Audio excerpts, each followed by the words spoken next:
Muy buenas, ¿qué tal? Y bienvenido de nuevo a otro vídeo en el que vamos a seguir hablando de los escalones de la pirámide del entrenamiento y de la fuerza. En este caso vamos a centrarnos en el segundo escalón de la pirámide. En el otro vídeo ya hablamos del primer escalón, que era la adherencia, que era la base de la pirámide y que sin este, al final todos los escalones siguientes no tenían ningún tipo de sentido o no eran tan relevantes en orden de importancia que esa base de la pirámide como es la adherencia.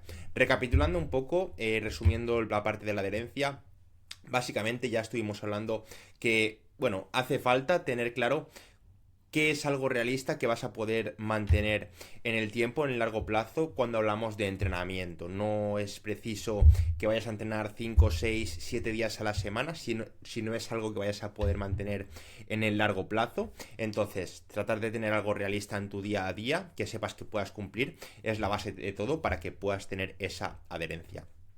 Dicho esto, vamos a meternos en el siguiente escalón, que sería el volumen, la intensidad y la frecuencia.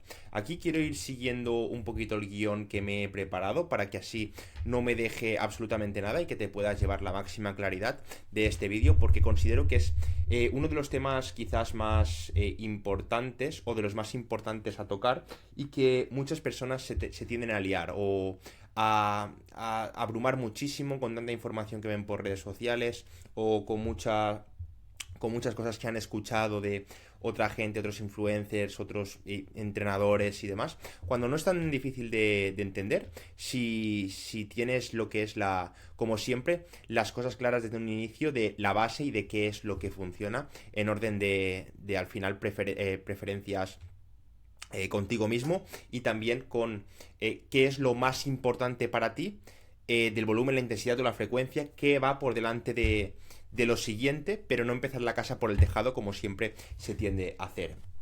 Entonces aquí te recuerdo que lo que es la pirámide está envuelta por la periodización, ¿vale? Que al final la periodización no es que sea un nivel, sino que al final es una herramienta que usamos para gestionar todos los demás escalones.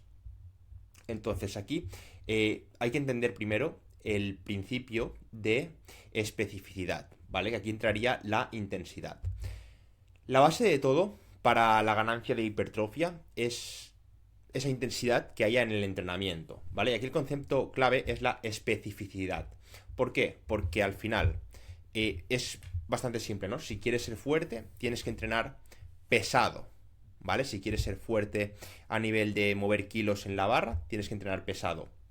Y la fuerza no es que sea solamente un músculo, sino que es una habilidad que se trabaja para ganar esa fuerza. ¿Sí? Entonces, el tamaño muscular, claro que influye para ganar esa fuerza. Quiero decir, al final, que tú seas capaz de mover en un ejercicio como puede ser una sentadilla 180 kilos, significa que tú eres fuerte. Claro, pero tienes esa masa muscular para construir esa cantidad de kilos ahí en la barra, ¿no? Es decir, si no estuvieras fuerte, si no tuvieras masa muscular, no podrías levantar esos 180 kilos, ¿no? Entonces, esto muchas veces crea la confusión de qué va antes, el huevo o la gallina, pero en gran parte de la fuerza viene el sistema nervioso, ¿vale? Entonces, el reclutamiento, la coordinación, la velocidad, el patrón motor. Es decir, aquí muchas veces se tiende a pensar que, claro, como yo solamente quiero ganar masa muscular, no tengo que centrarme a lo mejor en mover más kilos en la barra, ¿no? Porque únicamente me interesa ganar masa muscular, sentir bien el músculo, pero no mover más kilos en la barra. Y esto es un error. Porque al final a más kilos muevas en esa barra, más cantidad de masa muscular vas a ser capaz de poder construir. Entonces aquí entra siempre el conflicto de fuerza versus hipertrofia. Para hipertrofia sí que es cierto que la especificidad es más amplia, porque al contrario que, por ejemplo, se busca en el powerlifting, busca ser fuerte únicamente en ejercicios como sentadilla, press de banca y peso muerto. En cambio, en la hipertrofia sí que es cierto que es más amplio, pero no tenemos que olvidarnos que somos primos de ese powerlifting, ¿no? De ese deporte como es el powerlifting con esos ejercicios básicos multiarticulares, porque al final son una llave muy interesante para construir mucha masa muscular, ¿sí? Entonces aquí, en realidad también hay clásicos estudios, ¿no? Donde se comparan a lo mejor un 3RM contra un 10RM, ¿vale? Es decir, hacer un peso para 3 repeticiones o un peso para 10 repeticiones, con el mismo volumen. Entonces, al final, lo que se ve en estos estudios normalmente es un crecimiento muscular que al final es el mismo, es similar. Lo que sí que es cierto que hay más fuerza en el grupo que entrena más pesado. Entonces dirás, ostras, pues realmente, si quiero realmente ganar hipertrofia, ¿para qué voy a entrenar más pesado? Si con menos peso también voy a estimular ese músculo, ¿no? Entonces aquí la conclusión está clara, que es que para fuerza la especificidad es más alta, pero para músculo hay un rango más amplio. Pero la carga importa. Entonces para hipertrofia no todo vale, ¿vale? Es decir, si la intensidad no importara, al final todos estaríamos musculados, ¿no? Solamente por vivir en la gravedad, ¿no? Por mover, por ejemplo, un bolígrafo que no pesa nada, ya estaríamos fuertes por el simple hecho de hacer estos movimientos, ¿no? Porque claro, no estamos teniendo en cuenta esa carga externa. ¿Qué pasa? Que esto no es del todo así, ¿no? Las cargas muy altas, por ejemplo, de repeticiones, como por ejemplo más de 20, más de 30 repeticiones, necesitan al final muchísimo más volumen para igualar resultados y aún así suelen ser menos eficientes, ¿no? Porque claro, al final es esto, ¿no? Para las cargas de altas repeticiones necesitarías mucho volumen porque gran parte de esas repeticiones están siendo repeticiones basura y no están siendo útiles para ese crecimiento, ¿no? Que es que en cambio, si hicieras menos repeticiones, pero la carga externa en la barra fuera más elevada, ¿no? Te costaría ya más desde un inicio. Entonces, repeticiones efectivas. Aquí entra otra cosa importante. Entra el concepto de repeticiones efectivas, que es lo que estaba comentando justo ahora mismo. Son las últimas repeticiones cercanas al fallo muscular, ¿vale? Ejemplo, si tú, por ejemplo, en un press con mancuernas estás haciendo 10 repeticiones y cuando haces la repetición número 10 podrías hacer 15 o 20, tú ahí no estás teniendo repeticiones efectivas. Son al final un volumen basura. Por tanto, lo que tienes que buscar es que para llegar a esas 10 repeticiones, tú llegues y te quedes con la sensación de haberte quedado, de decir, ostras, si hago 2 o 3 más, fallaría el levantamiento y no podría. Es decir, quedarse cerca de ese RIR 2, RIR 1, antes de ese fallo total en el levantamiento. Ahí es donde está la clave de las repeticiones que realmente van a ser clave y van a ser útiles para el crecimiento. Vuelvo a repetir, en una serie de un press plano con mancuernas, si tú tienes que hacer una serie de 10 repeticiones, tienes que quedarte con la sensación de que cuando llegues a esa repetición número 10, tú puedes hacer como mucho 2 repeticiones más. En ese momento sería ya un buen punto para parar esa serie y decir, vale, esas repeticiones han sido realmente útiles. Esas últimas repeticiones han sido realmente las útiles. Pero ojo, no las primeras, sino que esas últimas cercanas al fallo son las que te van a hacer ganar masa muscular en el largo plazo. Esto es muy, muy importante. Entonces, cuanto más ligera es la carga, más repeticiones basura antes de llegar a ese fallo. Se entiende, ¿no? Lo que estaba comentando. Cuanto más repeticiones acumules, pero no te estén estimulando de verdad, más inútil, por así decir, es ese entrenamiento, ¿no? No tiene ningún tipo de sentido para ganar masa muscular. Entonces aquí, ¿cómo medimos la intensidad? Porque hay muchas formas de hacerlo. Tenemos, por ejemplo, el porcentaje del 1RM, tenemos también repeticiones máximas como por ejemplo 5RM, 10RM, el RIR, el RPE, que serían las repeticiones en recámara. Para fuerza y hipertrofia, algo que suele ser más práctico, suele ser el RIR y el RPE, que es básicamente lo que estaba hablando ahora mismo. El RIR sería las repeticiones en recámara, es decir, las repeticiones que te quedan antes de llegar a ese fallo, y el RPE sería la percepción del esfuerzo que tú tienes en esa serie. Por ejemplo, una serie que has hecho a 10 repeticiones con un press con mancuernas, ¿qué percepción tienes cuando has acabado? Un 0 sería, no me ha costado nada, podría estar en mi casa en el sofá haciendo repeticiones, y un 10 sería que he acabado muerto y no podría hacer nada más en el entrenamiento, estoy acabado. Eso sería la escala perceptiva del RPE. Otra cosa sería el porcentaje del 1RM, que sería en este caso, vale, si soy capaz de mover 200 kilos en peso muerto a una repetición, programar el entrenamiento en base al trabajo al 70%, 60%, 50%, depende de lo que quieras trabajar en ese mesociclo en concreto. Luego, entrenar al fallo siempre tiene sentido, es realmente lo que marca la diferencia, entrenar al fallo. Y ir al fallo siempre, al final, tenemos que entender que no tiene sentido. Porque si tú vas al fallo, cuando hablamos literalmente ir al fallo, nos referimos a que tú cuando haces un levantamiento no eres capaz de hacer ninguna repetición más porque has fallado ese levantamiento. De nuevo, un ejercicio como por ejemplo unas extensiones de cuádriceps, ¿vale? Estás haciendo repeticiones. Si tú, cuando llegas a la repetición número 10, te ha costado muchísimo esa repetición número 10 y quieres hacer la 11, y por más que quieres, por más que lo intentas, la fallas, eso se llama llegar al fallo muscular. ¿Sí?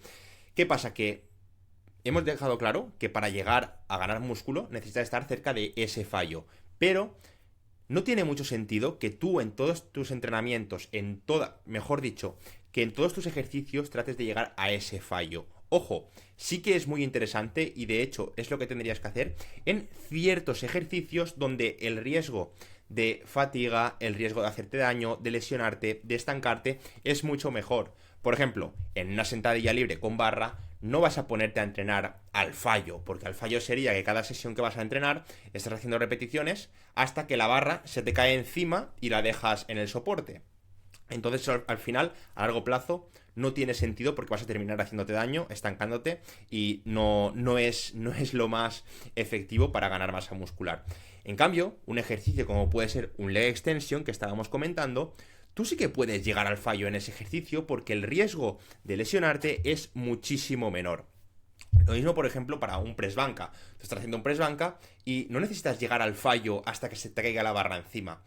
Deberías fallar esa última repetición antes de que falles. Es decir, quedarte en ese RIR 0, quedarte a sacar una última repetición, pero que si haces otra, realmente sí que hubieras fallado. Entonces, jugar en ese RIR 0, RIR 2, es donde está la clave si realmente eres una persona, sobre todo, que entrena de manera natural, es donde más ganancias de hipertrofia vas a tener y más masa muscular vas a poder construir. Trabajando en torno a un RIR 0, RIR 2 es lo ideal y es lo que tendrías que tener en cuenta en cada entrenamiento. Pero llegar al fallo realmente en todos los entrenamientos, en todos los ejercicios, no tiene ningún tipo de sentido. Ahora bien, ejercicios más analíticos, como pueden ser unas extensiones de tríceps con polea o algún ejercicio de bíceps, ahí no hay tanto riesgo de lesión para que sí que puedas ir al fallo y de hecho te puede llegar a beneficiar para que tú conozcas bien cuál es ese fallo y dónde tienes tu límite. Luego, recomendaciones también de intensidad, ¿no? Tenemos en hipertrofia el volumen, ¿vale? Es decir, parte del volumen, podríamos decir 3/4 partes del volumen, sería entre 6 y 12 repeticiones, quizás lo más óptimo, ¿vale? Es decir, el resto más pesado o algo más ligero, ¿vale? A nivel del entrenamiento. Entonces, para fuerza, podríamos decir que 3/4 partes del volumen serían entre 1 y 6 repeticiones. Y el resto más trabajo accesorio, ¿sí? Luego, volumen. ¿Cuánto volumen hacer? ¿Vale? El volumen al final sería el trabajo total. Aquí entra el modelo clave, ¿no? Que sería, al final, entrenar genera una adaptación, ¿vale? Pero también genera esa fatiga, aunque al final la fatiga, o sea, el estar fatigado es algo que es inevitable porque tú al final cuando vas a entrenar vas a fatigarte, ¿no? En cierta manera vas a buscar ir a fatigarte, pero se puede generar un exceso de fatiga que puede hacer que al final no progreses, ¿no? Que no se genere esa adaptación y ese progreso y termines estancándote y no crezcas. Entonces, hacer más volumen no es mejor. Al final, de nuevo, los estudios muestran que al final más de una serie, al final es mejor que una si te permite seguir progresando, ¿no? Pero habría que ver también cuánto de más estás progresando. Es decir, ¿te renta a lo mejor hacer más series para progresar un 1%? Pues aquí ya depende un poco de cada persona, ¿no? Del objetivo que tenga en ese momento. Pero si hablamos de ganar la máxima masa muscular, sí que si toleras más volumen y puedes aguantarlo, es interesante. Pero llega un punto que donde más volumen, por más volumen que hagas, no genera más resultados. También hay que tenerlo en cuenta. Por ejemplo, hay estudios, de nuevo, que muestran que a lo mejor si llegas alrededor de 40 series o 40 repeticiones por músculo en una sesión, el crecimiento se puede llegar a estancar o incluso puede llegar a bajar. Entonces es algo que también hay que tener en cuenta. Para eso, para gestionar bien la fatiga, pueden existir estrategias como pueden ser las descargas de entrenamiento, donde aquí ya sería hacer una semana más ligera. Cuando vienes de un mesociclo donde estás acumulando mucho trabajo de entrenamiento, progresando mucho, pues llegar a un punto donde, vale, baja un poquito el rendimiento. Más que el rendimiento, puedes hacerlo de muchas maneras. Puedes bajar el porcentaje de carga, pero seguir trabajando con las mismas series, y hay distintas estrategias de descarga para que sea una semana más ligera y a partir de la siguiente empezar de nuevo ese mesociclo para seguir progresando hacia arriba. Entonces aquí una regla práctica para saber cuándo subir el volumen podría ser estar estancado y bien recuperado. ¿Te recuperas bien? Vale, pues sube el volumen de entrenamiento. ¿Estás cansado y rindes cada vez peor? Baja el volumen de entrenamiento. Al final es probar, ensayo y error, en tu caso en particular. Mejor añadir volumen cuando lo necesitas y no vivir siempre en un agujero constante, ¿vale? Es decir, al final, la ley de Pareto, ¿no? Hacer ese 20% que te dé el 80%. ¿Para qué quieres estar haciendo desde un inicio mucho volumen de entrenamiento si al final con lo mínimo que hagas vas a tener ya resultados? Pues eso es lo que tienes que intentar buscar. Aquí también, luego la frecuencia, cómo podrías organizarla, hacerlo todo en una sesión no es lo mismo que llegar a repartirlo, ¿no? Al final tienes que también tener en cuenta que si tú en una sesión englobas pues todos los ejercicios de pectoral, pues al final no es lo mismo que si tú repartes ese volumen de pectoral a lo largo de la semana. Por ejemplo, haciendo un lunes hacer entrenamiento de torso y tocar ejercicios de pectoral, y luego un jueves hacer empujes y tocar de nuevo el pectoral. No es lo mismo unirlo todo en una sesión que repartirlo todo más. A nivel de atletas, o más que atletas, personas naturales, personas que entrenan sin el uso de sustancias dopantes, al final conviene quizás más repartir ese volumen, hacer esa frecuencia 2 por grupo muscular, tocarlo 2 veces a la semana, pero que no sea machacar un músculo en una misma sesión, ya que al final no va a ser efectivo. A los 2 primeros ejercicios quizá puedes llegar bastante bien, pero conforme vayas haciendo más ejercicios, el cuarto, quinto, sexto ejercicio ya vas a estar muerto y no vas a rendir bien en esa sesión ni a progresar. Entonces también hay que tenerlo en cuenta. Al final, demasiado concentrado puede ser mala calidad, y demasiado muy disperso puede ser también quizás algo poco práctico, ¿no? Separarlo tanto. Bien, como al final frecuencia práctica para la mayoría, entrenar cada músculo, de nuevo como te he dicho, 2-3 veces por semana, funciona perfecto. Una frecuencia 2 está genial. Entre 3 y 6 días de entrenamiento cubren al final al 90% de la gente. Yo soy más partidario de entre 3 y 5 días, ya es más que suficiente. Empieza por lo mínimo que te dé lo máximo, y ya irás añadiendo cantidad de entrenamiento si esa adherencia te está permitiendo seguir siendo adherente con ese plan, como hablamos en la base de la pirámide. Cuidado también con el solapamiento de los ejercicios. Por ejemplo, mezclar en una misma sesión a lo mejor una sentadilla y un peso muerto no es lo más efectivo ahora mismo para ti. Quizás a lo mejor un press de banca, un press militar son ejercicios que tampoco te interesan mucho por al final los planos de trabajo, que son un poquito similares y a lo mejor te lastran el progreso. También hay que tenerlo en cuenta. Y para que te lleves un punto al final sólido de este vídeo, como unas recomendaciones así más generales a nivel de volumen, por ejemplo 40-70 repeticiones por músculo a la semana sería algo que está bastante visto, y que al final serían unos rangos para que los tengas en cuenta, entre 40 y 70 repeticiones por músculo a la semana. La intensidad desde un 1RM hasta un 15RM podría ser algo también que funciona bastante bien para ganar masa muscular. Obviamente no vas a entrenar siempre a un 1RM ni siempre a un 15RM, sino estar en esa, para que sepas, dentro de ese rango ya es bastante óptimo para ganar masa muscular. Y frecuencia de 2 a 3 veces por semana cada grupo muscular es lo ideal.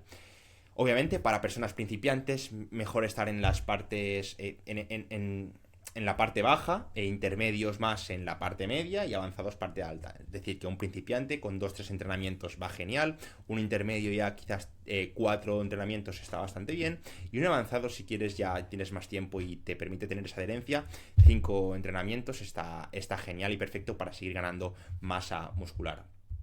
Así que nada, espero que te haya servido este vídeo, que al final lo trates de aplicar de la mejor manera y que te ayude a seguir progresando, pero al final todo es ensayo y error.